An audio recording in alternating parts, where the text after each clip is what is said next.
going to address how PAC plays our part in this and what we're offering you from an integration standpoint within our website and our knowledge to make your job a little easier, hopefully, and hopefully, again, filter down those options and make sure that your acoustical designs meet those fire life and safety requirements.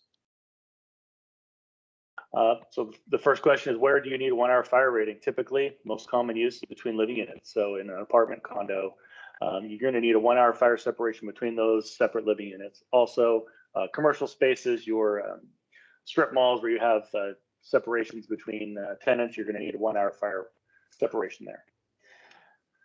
2 hour fire separations are a little more difficult. In those scenarios, you're looking at a more stringent set of rules when it comes to meeting that fire requirement, obviously, because it has to last twice as long during the fire. So those are typically going to be separations between commercial spaces and residential spaces. So if you've got a residence over a commercial restaurant or a small shop, those are usually areas where you see a 2 hour separation. Also your emergency egress, so corridors to lead to fire escapes, things like that, are going to be 2, 3, or 4 hour rated. So those can actually increase substantially. So we're going to move on to where are the codes coming from? Who's specifying where they're needed and when they're needed? So the International Building Code has been pretty much adopted nationally, whether it's in its whole or in part. So the International Code was written as a code for all of the US. And it includes things like snow load for the East Coast and seismic zones for the West Coast. So an international code on the West Coast might be a little bit different than something from, let's say, Minnesota. They've each taken the parts that they want and removed them, or kept them, and then removed the parts that were unneeded. The National Fire Protection Association is also involved in there and may be included in that local jurisdiction's code to further define those areas and where you need sprinklers or whether you can control the fire passively with a fire separation or a combination of both. So that's a pretty basic, very fast coverage of when fire ratings are needed, but these are really the jurisdictions that define your system. So I guess I should touch on the difference between international residential code and international building code. So your residential code is going to be, I went and double checked this morning, 1 and 2 family dwellings up to 3 stories. So if you have a accessory unit, let's say in a basement or within your home, so you have a duplex, that can be covered under the international residential code. International building code basically is three separate families or 3 separate homes tied together, whether it's 3-plex, 4-plex, or larger condos and apartments. That's when the International Building Code is going to be your governing body for when you need those fire ratings and where they're defined to be, whether it's wall or ceiling or both. So unfortunately, I hit up Underwriters Laboratory. They don't have this video, so I pulled it from someone else, but it's good news because UL has partners across the nation that they team up with. The National Gypsum is one of the fire test labs that UL has an agreement with. So we're going to watch this quick video, and I'll explain the difference between what this test is and the other test in the E119 testing. So we're going to watch this video real quick.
What you saw here was actually a 30-minute hose stream test. So when you test a 1-hour fire rated wall, you do a 60-minute fire test. So your system has to burn for 60 minutes without failure. And we'll touch on what is considered a failure, or what is a failure in the E119 standard, and what is a pass.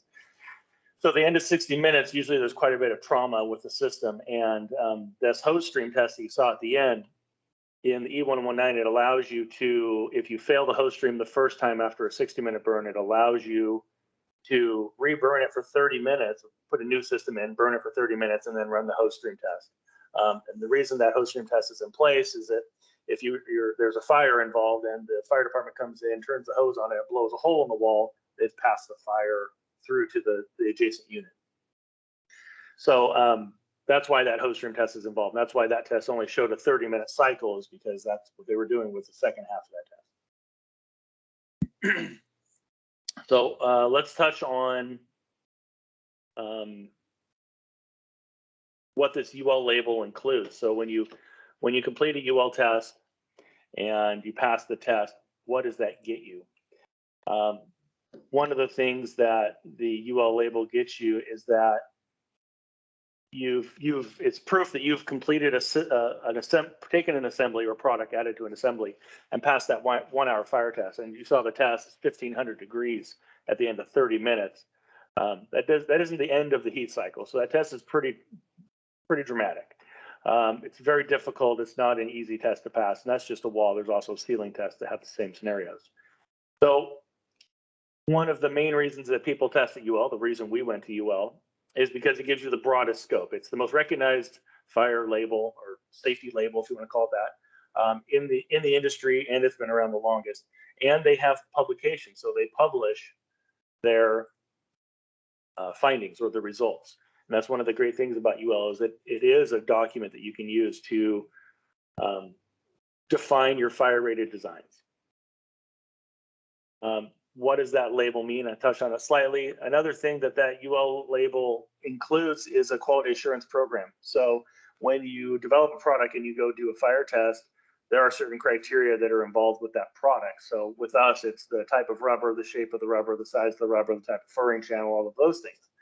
Those are all defined in my quality assurance program. So if I want to vary from my original design, I have to either retest or get approval through UL through an engineering evaluation. And what that does is it ensures the quality of the product over time. It ensures that product isn't going to be a compromising factor within that fire rated assembly. So it's really, the UL logo has a lot of weight as a manufacturer, and it should follow into the designs, which I'm sure you guys are well aware. So what is an E119 test, and what is a passing and failing grade here?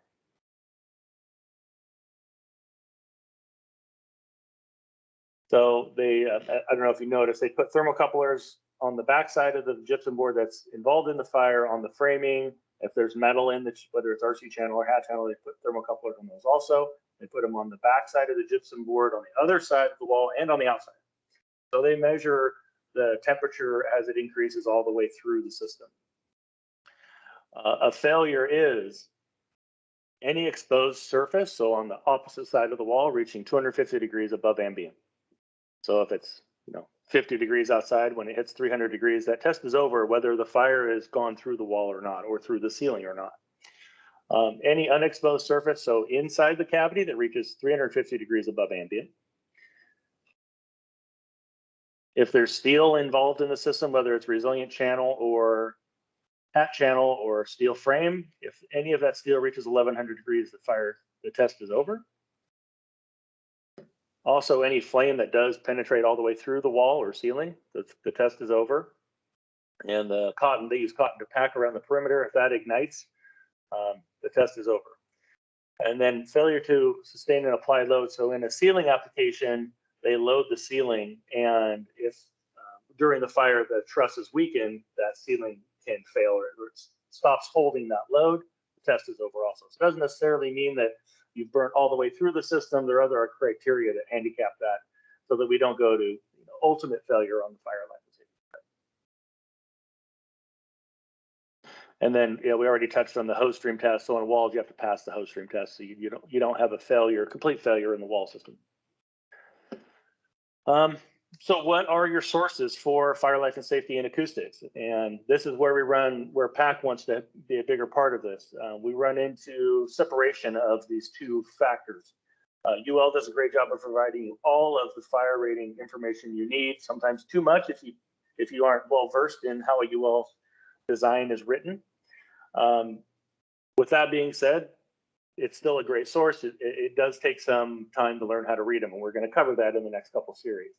You have your Gypsum Association fire resistance sound control design manual. So the Gypsum Association, which is all of the gypsum board manufacturers, have gotten together and written this manual for all of us to use, where it talks about fire life and safety, or 1 hour rating or 2 hour rated wall and ceiling systems. And then it also references acoustical designs or tests that were done similar to the UL design. That's the one thing that we need to point out here, is that a lot of times a fire rated system will have a certain set of criteria, and an acoustical test will have a different set of criteria. And that's the separation right now that we're seeing, is the acoustical design doesn't necessarily match what's required for fire life and safety. And that's what we're trying to help bridge that gap. By giving you points on what to look for within the systems, but also by hopefully, and we'll show it here in a little bit, giving you a tool that will help bridge that gap. There is also the ICC Evaluation Service, or ESR reports, which I'm sure you're all familiar with. That will take into account a UL fire design and an acoustical test, and sometimes engineering. If you're talking about floor joists, it will also specify how far each of those floor joists can span, or if you need to increase your size to get longer spans.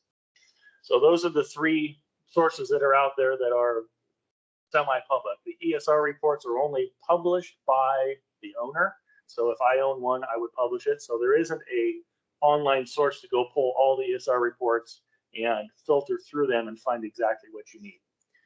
Currently, UL is the only one that has that with the Product IQ. Oops, sorry. And then the Gypsum Association Fire Design Manual, Fire and Sound Control Design Manual, does have an online version. I don't know if it's a registered only. I don't know. We have our registration, but anyhow. And then PAC.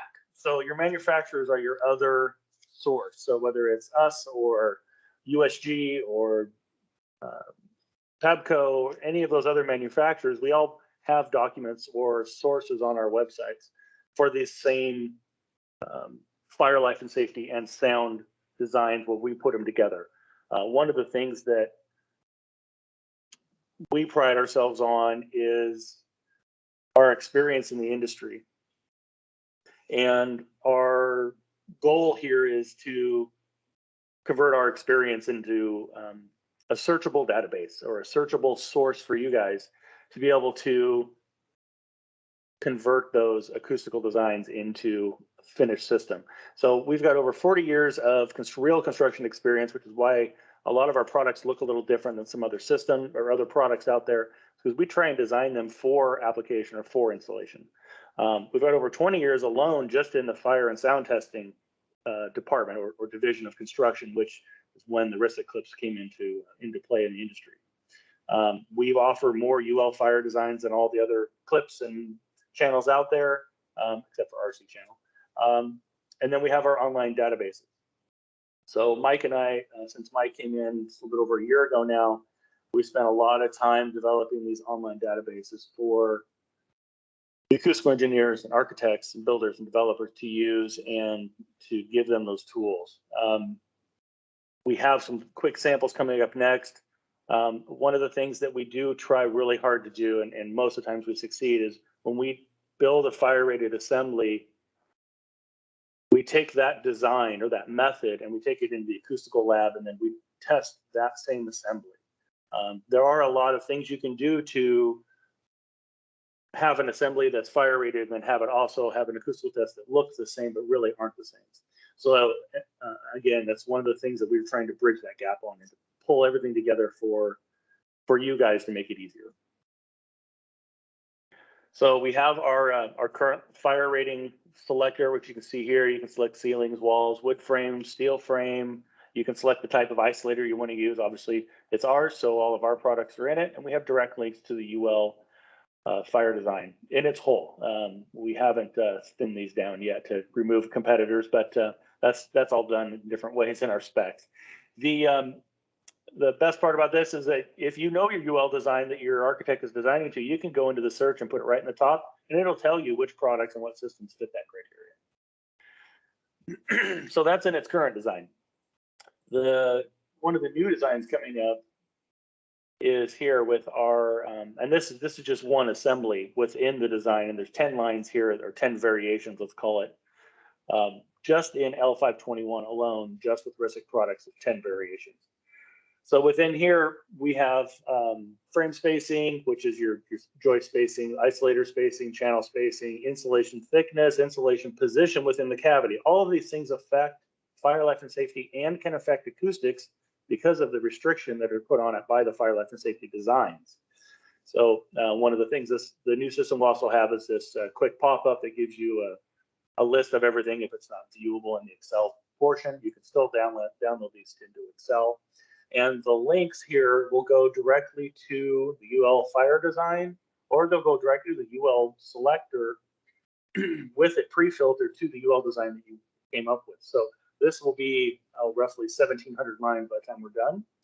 And those are just all the variations that you run into in each assembly when you're talking about insulation placement, thickness, channel spacing, clips used, or products used within that. And then we still have our wall assembly selector and our standard ceiling assembly selector, and these are the acoustical designs. So you can specify these by either fire rating, and here you can also search by UL design, but also by acoustical performance. So we're trying to bring all of these items together to allow them to link back and forth to each other to help filter down and give you those specific details that you need to specify the right acoustical design with the right fire life and safety design.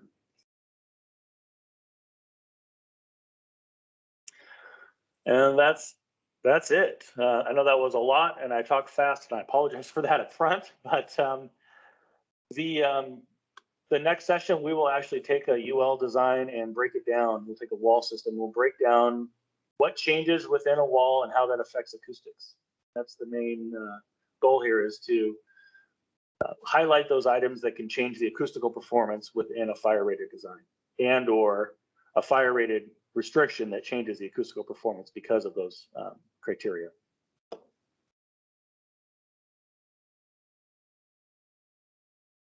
So everyone will get a link to this in an email follow-up, along with a copy of the YouTube link to get to the video. It will be on our website and on YouTube. So I think now, yeah, we're about 20 minutes into it. Let's go ahead and open up for questions if anyone has those. Yeah, Mike, so far I haven't seen any questions in the chat. There were some folks that commented that they couldn't see the video, and there were some folks that said they could. So for those of you that couldn't see it, I put a link in there to that video on YouTube, so you can go get it and look at it. And looks like we've got some hands raised. I see Norrell's got a question. I think you can go ahead and unmute, or Mike or Taylor, one of you might have to allow folks to unmute.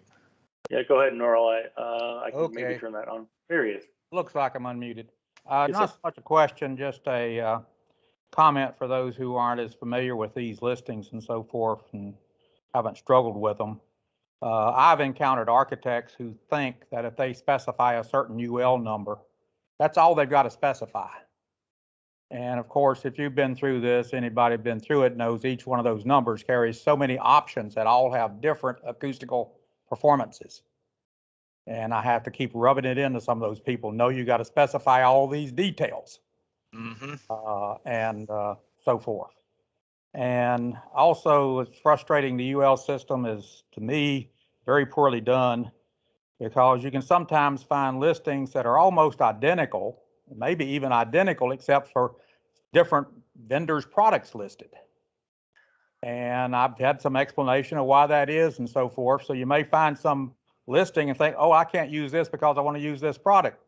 But then you go looking some more, you find another listing that's identical except for that product change. So watch out for that. Yeah, so Norrell, the reason you see that is because UL, even though they publish the fire test, it's still owned by different people. Yes. So if we go in and run a test, we own that test. If PABCO runs their test, they own that test. If USG runs their test, they own that test. And they have the right to allow people into the test. Right. So that's why we're included with a lot of manufacturers, because we have those relationships with those manufacturers, Right. and we're allowed into those systems. Right. And I understand that. That's what I understood, that the owner of the test has the right to exclude certain competitors, and that happens, and so forth. You can also find cases where it was sort of alluded to, you may find a listing where some product you want to use is not listed, but if you go to that supplier, you may find they have a separate, I guess it's the ESR, that says it's okay to use their product. Yeah, yeah.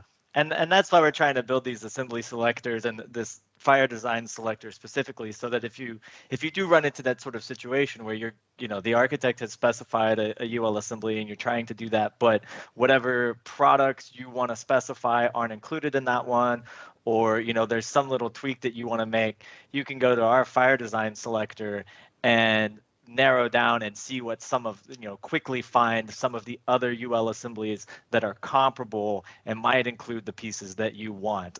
Because if you're just going to the UL product IQ and you're trying to find similar assemblies, maybe that exists somehow to do that, but I've always found that very difficult. You are right. And very time difficult. consuming.